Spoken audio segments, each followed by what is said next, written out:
I'm excited to welcome on one of the highest risers in the 2022 class and Chris Bunch. What's going on today, bro? Not much. Chilling. For sure, man. Well, I mean, you're now a couple days now into the process where coaches start calling you, and I've been pulling in offers even before this period. What's this whole been like? What's the recruiting process like for you right now? Since being able to call coaches from like a day ago, it's been good. I've had a lot of calls come in. It's just good to know that people actually like looking to like people actually watch you and like actually care about where your game is going. Like people also want you to like be the best player you can be. So it's one thing I like.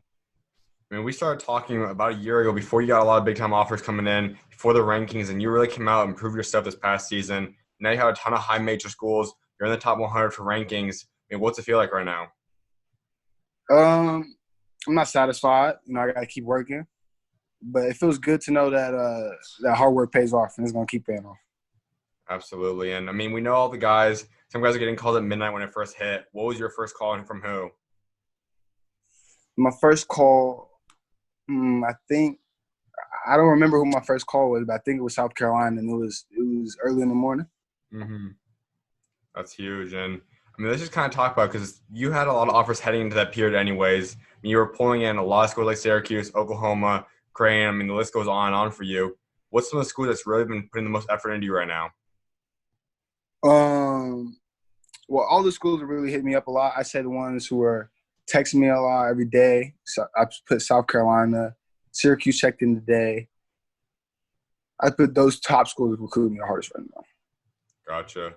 I mean, let's go down some of the schools you've put in there. I mean, that have kind of big storylines right now. One school obviously is Oklahoma State. I mean, when it comes as a recruit, I know some guys are still going there. They still have a stacked recruiting class for 2020. But when you look at a school that might have some legal issues in the past, issues with the NCAA, what kind of goes through your mind when you look at a school that has that? Um, I look at it as some people make mistakes, and I know people like they need players. If you don't get players, you're either gonna lose your job, stuff like that. But I don't really think it's necessary to pay players. I mean, next year you'll be able to pay them, so why not just wait that year? I mean, there's no need Yeah, to pay somebody or give them money. absolutely. And another one is LMU. You just recently got that offer, and there's a school that obviously has a new coaching staff came in there, and they're offering a lot of California guys. Something that a lot of people have been waiting for a school to kind of just really pick in a lot of California guys. What attraction is LMU to you? I haven't really looked into it yet. I'm gonna coaches are sending me videos, stuff to look. So I'm gonna start researching my data on everything. Gotcha. And another big one, obviously, is Syracuse. They're really starting to get a lot more momentum, too. I mean, they had legal stuff a few years ago, but starting to come back to themselves. I mean, they had Dior Johnson that commit. They just got Frank Anselm, and they have a lot of guys like Benny coming in. Having this kind of new flash looking at Syracuse, what's that like? It's good. Syracuse in the ACC, so good conference, great coach, Coach Jim. It's a great place to be at, but just like every other school, it's the recruiting process. You got to look into what's best for you. No doubt. So for you personally, I mean, what's some of the biggest things you want to see in a college that's going to help you kind of commit there someday down the road?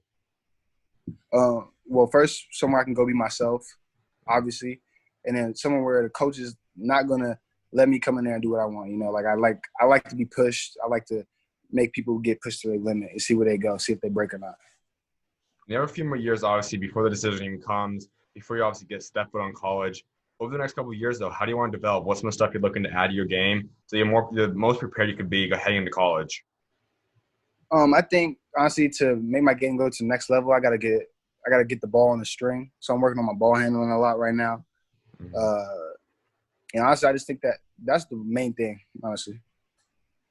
And over the next 2 years, I mean, you are a player. I can imagine a lot of these prep schools, a lot of the big powerhouse kind of teams are starting to reach out to you, show interest in you. Is this something you're going to consider rather for this upcoming year or maybe for your senior season? Uh, I don't have to know, but I don't know. Probably I could be senior year, could be that, could be then, but not right now.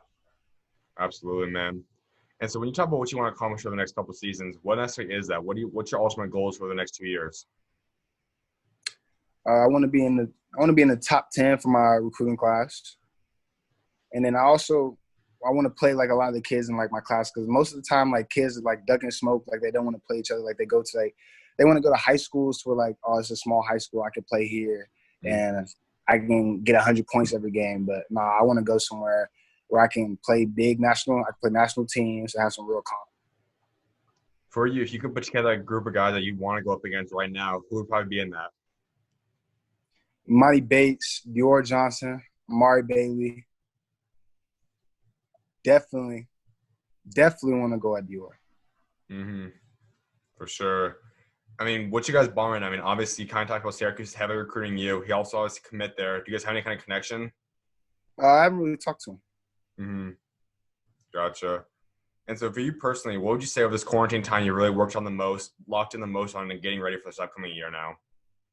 My honestly, I've been working on my body a lot of ball and core, just ball and the whole quarantine. And as I said, I mean, you obviously weren't necessarily at this spot being a highly recruited player, highly ranked just a year ago. However, the year, I mean, when did it kind of click that you realized you could be an elite player and you kind of knew that you could be at the next level now? It never really. I mean, I never really thought about it like that. I always thought like there's someone ahead of me, there's someone that's better than me, somebody out there's working harder than me. So that's how I approach the game. That's huge. And when you talk about your work ethic, I mean, that's something that talk to a lot of your coaches, a lot of people that know you. You obviously put a lot of hours in the gym. What kind of allowed you to lock in? Why is that something that you want to pursue? Reason I like working hard is because when I was a kid, my my cousins they were really good at basketball and I was younger and I wasn't really that good. They were bigger than me, stronger than me.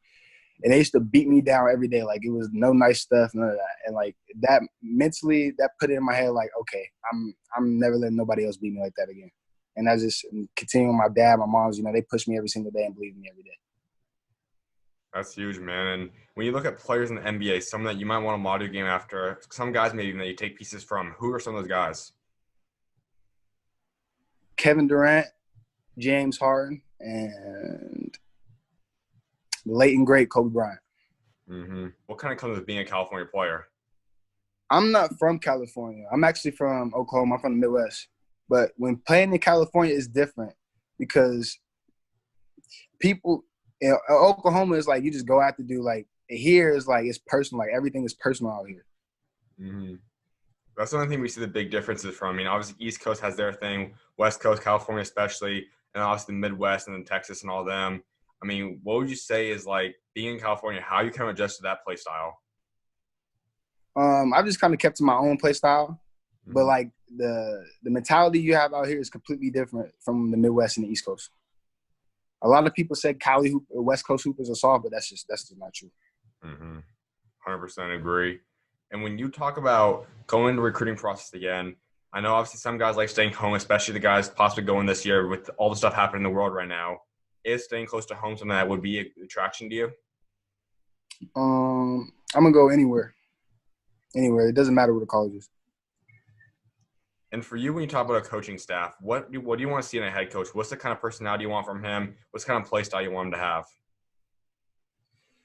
I can adjust to any play style. There's no play style I really like can't play with.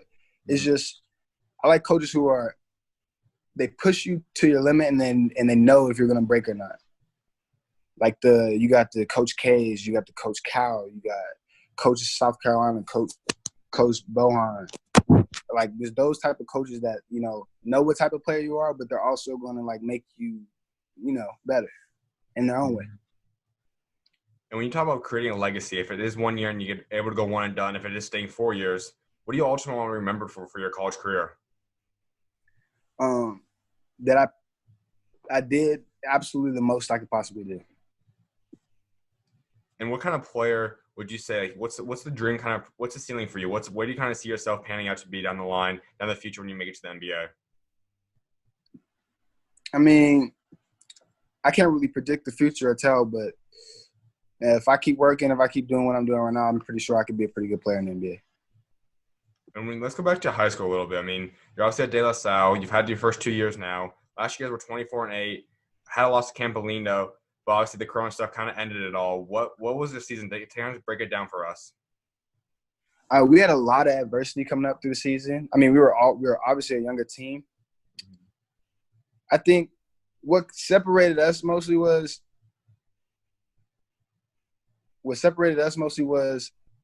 like how much we actually cared about each other off the court and on the court. Like on the court, we have arguments, but off the court, like we all loved each other, and that's what kind of like brought us together in times of need. There was a tournament around Thanksgiving, Christmas time, and all that. You got some awards, really started to get your name going out there. When you're able to go out there and start getting your name really on a national stage, then what was that like? It felt good. We had just played our tournament, the Chris Von Tour, played against Seton Hall commit. Mm-hmm. He didn't play that good that game. I went off. And it just felt good to know that, like, man, I can actually compete with a kid like that. And he was like the first two games in the tournament, he had like 46 and like 36 the first two games. And you have 2 more years of reset. It's your upperclassmen years now. You're going to be kind of looked at as becoming kind of walking out into becoming one of the stars of California basketball. What's that going to be like? How do you plan to embrace that? I just plan to be myself. You know, if it happens, it happens. If it doesn't, it doesn't. But I just want to be myself, you know, try to help guys out who are in the same position I was just a year ago, just to keep working. Don't mind all the outside talk. Just keep doing you. Who would you say is maybe the next underrated guy, the next a lot like you that kind of reminds you maybe and maybe in a class under you? Underrated guy, I say. A-Main is underrated. Mm-hmm. For sure, man. My last one before I let you go is when you talk about your legacy off the court, when you step away from this game, what do you want ultimately to be remembered for what you're able to contribute to community and just overall just your personality? I would want the community to know that I truly cared and I completely helped out, and just to know that I'm always here for anybody. Like anytime you need something, anytime you need to talk, anytime for any of that, I'm always here. And just take care of yourself. You know, don't do stupid things, all that. For sure, man. Well, I definitely appreciate you taking time to come on, my guy, and look forward to seeing what God's got next for you, man. Yes, sir. Appreciate it. I'll talk to you then, man. God bless. All right, you too.